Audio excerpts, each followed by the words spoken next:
In the modern day, young gamers are fixated on killing players online and dancing over their corpses. In my day, I like to jump from platform to platform whilst murdering helpless mushrooms beneath my feet. I'm the Artist Mark Flynn, and this is my top 10 2D platform games. Disclaimer, I've tried to pick only one game per series. It's been pretty difficult.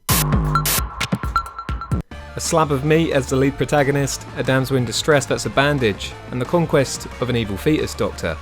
This game definitely wasn't made by a big studio with a committee.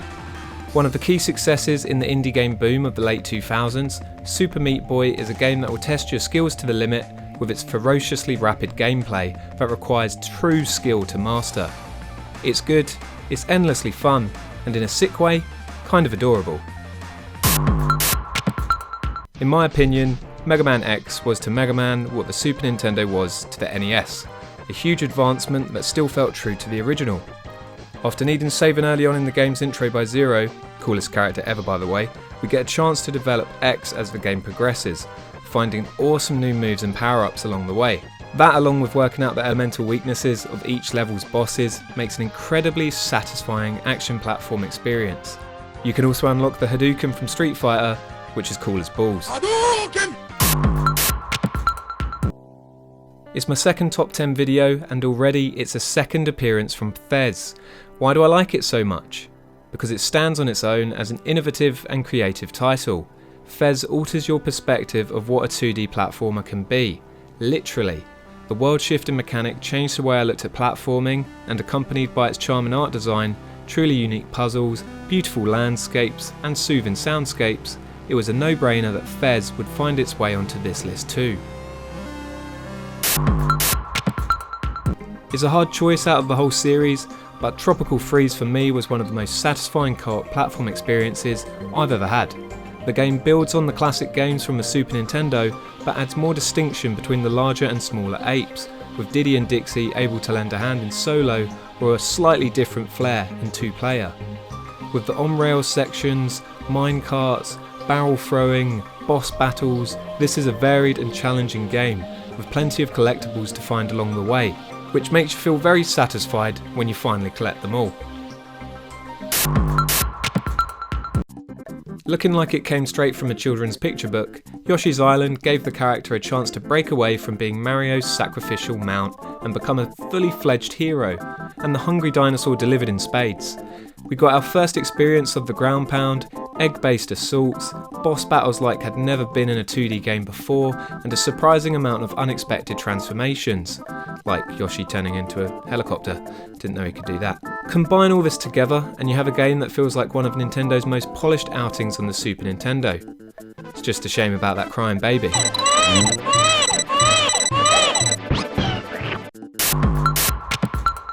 Disney games meant a lot to me during my childhood.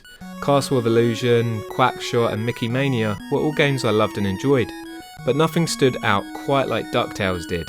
In what I consider some of Capcom's finest retro work, Scrooge McDuck is a total boss in this game, travelling the world, exploring space, finding treasure and dropping some pogo stick cane-ass whippings.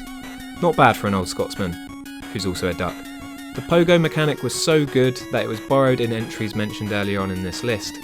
Ducktales was also followed by an incredible remaster that I'd recommend all modern gamers check out, though for the sake of what the old school version accomplished, the NES version deserves to be given its solid place on this list. It was a tough call, but Sonic 3 and Knuckles just managed to edge out Sonic Mania to make it onto this top 10. While both games have similarities, 3 and Knuckles manages to leave a stronger lasting impression purely in the sense that it felt like a truly epic 2D Sonic title. The combination of Sonic 3 with Sonic and Knuckles led to a game that had a ton of levels with slight differing plot points. And while the 2D Sonic stories have never had that much depth to them, the game had some great moments. Robotnik turning on Knuckles, Knuckles getting his one-on-one battle with Mecha Sonic, and of course, the first ever truly meaningful supersonic last boss in the Doomsday Zone.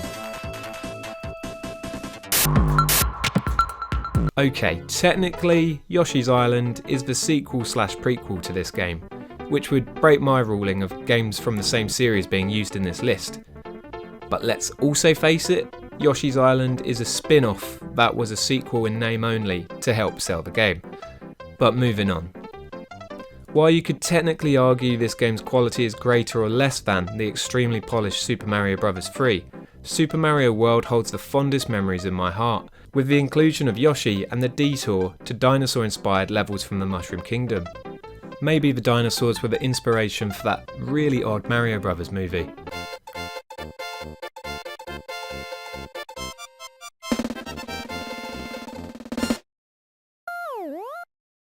Regardless, this is a Mario game and you know the drill.